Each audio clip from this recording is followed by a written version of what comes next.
Stop എന്ന് വെച്ചാ നിർത്തുക.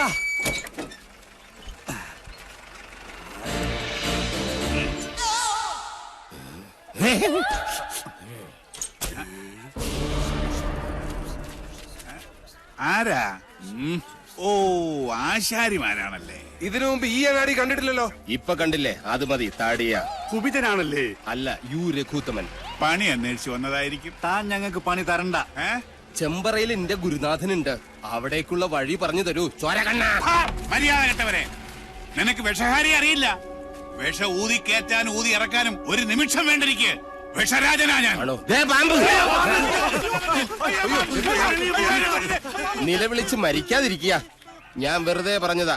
ഒരു വിഷഹാരി. തനിക്ക് വിഷ ഊതി ഇറക്കാനേ അറിയാവൂ, തുപ്പാൻ അറിയില്ല. അച്ചോ,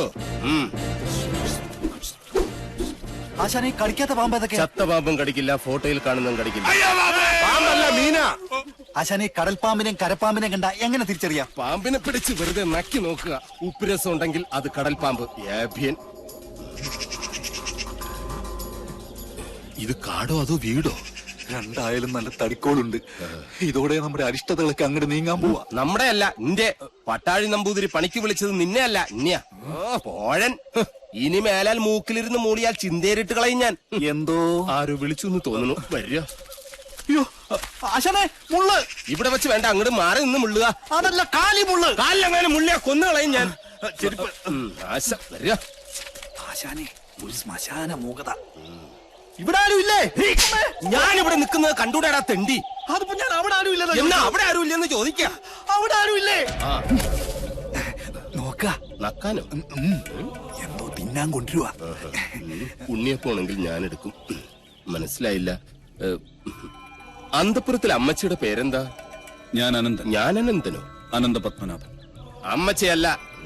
എന്നാൽ അകത്തേക്ക് പോയി പറയാ, ഉളിയന്നൂർ ആശാരി വന്നിരിക്കണൂന്ന്. വെറും ആശാരിയല്ല, മൂത്താശാരി. അത്ര മൂത്തിട്ടൊന്നുമില്ല.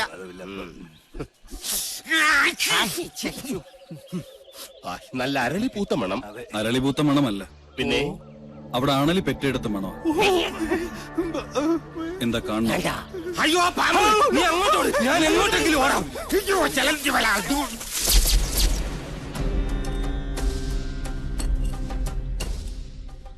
വടക്കിന് കൂടാതെ മറ്റു ഗ്രഹങ്ങൾ ഉണ്ടായാൽ അതിനെ ഹിരണ്യനാഭി എന്ന് പറയും. ഇത്തരം ഭവനങ്ങളിൽ പാർത്താൽ സർവൈശ്വര്യങ്ങളും ധനപുഷ്ടിയുമാണ് ഫലം. പക്ഷേ നമുക്ക് അധ്വാനിക്കേണ്ടി വരും. പാമ്പ് വേലാതിന്റെ വീട്ടിലേക്കാണ് പണിക്ക് വിളിച്ചതെന്ന് അറിയില്ലായിരുന്നു. അമ്മായി അമ്മ പെറ്റ് കിടക്കുന്ന പോലെയല്ല ആണല്ലേ പെറ്റ് കിടക്കുന്ന കാര്യം പറയുന്നേ. സ്വാമി ഉളിയന്നൂർ തച്ച് എന്ന് പറയും. ഉളിയന്നൂർ തച്ചൻ ഉളി പിടിക്കുമ്പോൾ കൈവിറയ്ക്കോ? ഇല്ല, ഉളി വിറയ്ക്കും. ആരോടാണോ നിന്റെ തമാശ? അതെ, ഉളിയന്നൂർ തച്ചന്റെ താവഴിക്ക് വികടത്തം പൈതൃക സ്വത്താണ്. അതിന് ഈ ഭൂമി മലയാളത്തിൽ മരുന്നില്ല. നിന്നെ എനിക്ക് ആവശ്യമുണ്ട്, അതുകൊണ്ടാണ് വിളിപ്പിച്ചത്. എന്തിനാണാവോ? മന്ത്രങ്ങളൊക്കെ പറഞ്ഞു തന്നാൽ തെറ്റാതെ ചൊല്ലാൻ അറിയാമോ? അറിയാമോന്ന്. തെറ്റു പറ്റിയാൽ 100 ആവർത്തി ഇമ്പോസിഷൻ എഴുതിക്കോളാവേ. ഇവനെ കൊണ്ടുപോയി കുളിപ്പിച്ച് ശുദ്ധമാക്കും. ശരി, ക്ഷമിക്കണം. കഴിഞ്ഞ ഞായറാഴ്ച ഞാൻ കുളിച്ചതാ. ഇനി അടുത്ത ഞായറാഴ്ച കുളിക്കാവൂ. വ്രതമുണ്ട്. എന്നെ കുളത്തിക്കൊണ്ടിട്ട കുളത്തിലെ മീനുകളെല്ലാം ചത്ത് പെരുവും. നിശ്ചയ.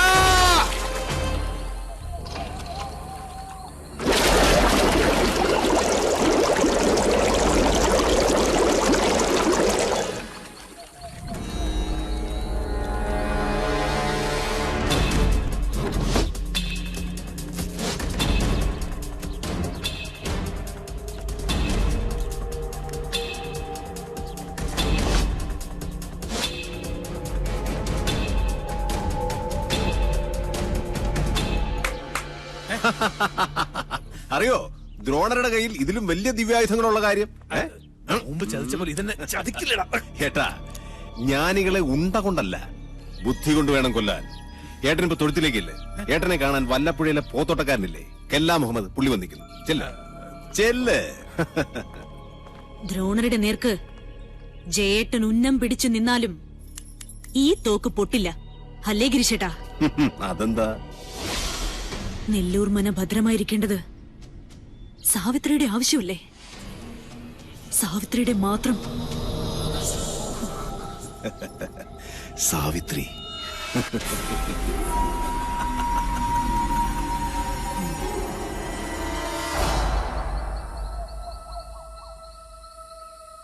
ഞാൻ ജപിക്കുന്നത് അതേപോലെ ആവർത്തിക്കുക എല്ലാവരും.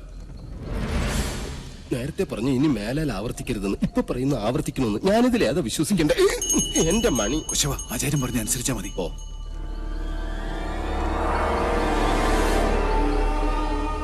പൂർവാഗ്നേയീ ദക്ഷിണാച ദക്ഷിണാച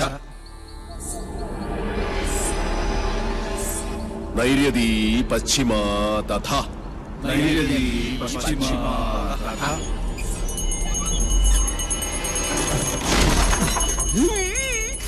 വായവീ ചോത്തരൈ ശാനി വായവീ ചോദരീ ശനി ദിശാ അഷ്ടവിമാ സ്മൃത ദിശാഷ്ടവിമാ സ്മൃത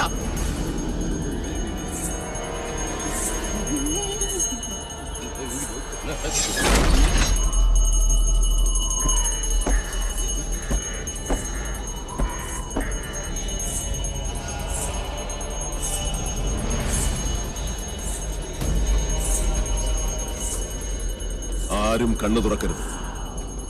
എന്ത് ശബ്ദം കേട്ടാലും ജപം നിർത്തരുത്. ചോര കണ്ടാൽ ഞെട്ടരുത്. ധീരരായ എന്റെ ശിഷ്യന്മാർ പോലും ഭയന്നിരിക്കുന്നു. ഇനി മതിയാക്ക നിന്റെ വായ്പാട്ട്.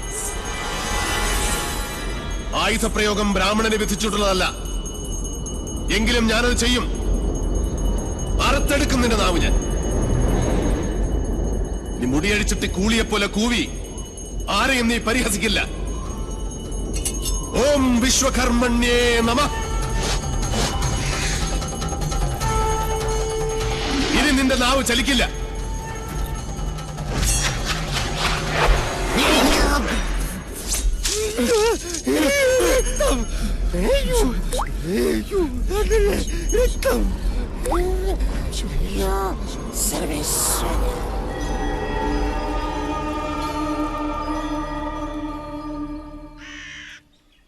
ഇനി ഇവിടെ നിൽക്കാൻ പറ്റില്ല. രാത്രി ആയി കഴിഞ്ഞാൽ യക്ഷികളുടെ ഫാഷൻ ഷോ കണ്ടു കണ്ടു മടുത്തു. ദാഹിക്കുമ്പോ ഷാർജ ഷേക്ക് കുടിക്കുന്ന പോലല്ലേ രക്തം കുടിക്കുന്ന ചരക്കകത്ത് കൂടിയിരിക്കുന്നത്. ഇനി ഞാനിവിടെ നിന്നാൽ എന്റെ ജീവിതം വവ്വാല് ചപ്പിയ മാങ്ങ. അവിടെ നിൽക്ക. തിരിഞ്ഞു നോക്കില്ല ഞാൻ. ഇതുവരെ ചെയ്ത പണിയുടെ കൂലി ഈ ഓട്ട് കിണ്ടി കൊണ്ട് അഡ്ജസ്റ്റ് ചെയ്യാന്ന് വിചാരിച്ചു. മുതലായിട്ടല്ല. കൂലി തന്നില്ലെങ്കിൽ തച്ചന്റെ ശാപം നിങ്ങളുടെ തലയിരിക്കും. എന്നാൽ വരട്ടെ. നീ പോവില്ല രൗത്തമ. ഗുരുവിന്റെ സമ്മതമില്ല. നീ മനയുടെ അതിർത്തി കടക്കില്ല.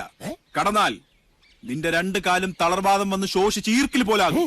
ശിഷ്ടകാലം ഭൂമിയിൽ പാമ്പിനെ പോലെ ഇഴഞ്ഞു നടക്കും. നീ ഓർത്തു നിൽക്കുക. അതിനോട് ആരാ പോന്നെ? അളയെ നിൽക്ക. ഞാൻ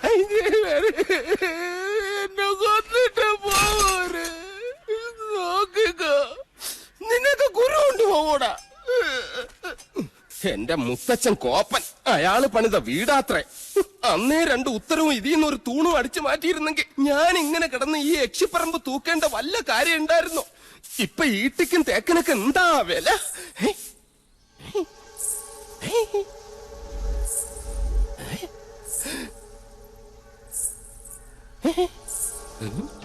എന്തോ കിലുങ്ങുന്നുണ്ട്. ഇങ്ങനെ നിൽക്കുന്നോണ്ടായിരിക്കും. ഇരിക്ക. യമനെ കൊന്നിയാമ്പ കൊമ്മിട്ടിരിക്കുന്ന പാർട്ടിയായ യക്ഷിപ്പറമ്പെന്ന് പറഞ്ഞത് പിടിച്ചില്ലായിരിക്കും. സാവിത്രി അമ്മേ, എന്നെ കൊല്ലരുത്. ഞാൻ സാവിത്രിയല്ല, തുളസിയാ. അതിനിടയ്ക്ക് പേരും മാറ്റിയോ? മാധവേട്ടനില്ലേ?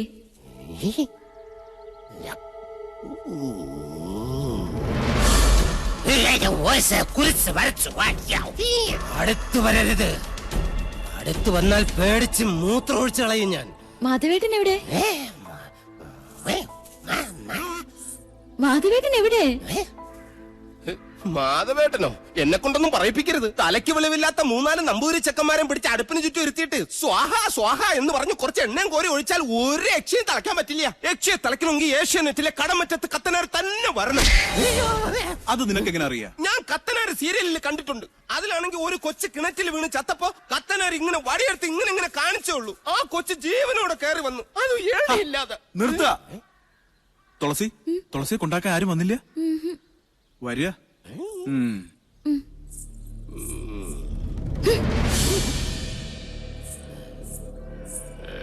ഇവിടെ യക്ഷിയുടെ മറവിൽ സ്ത്രീകൾ വരുന്നു, ജപങ്ങൾ മുറയ്ക്ക് നടക്കുന്നു.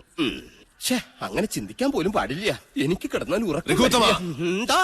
ദേ എവിടെ ഉണ്ട്?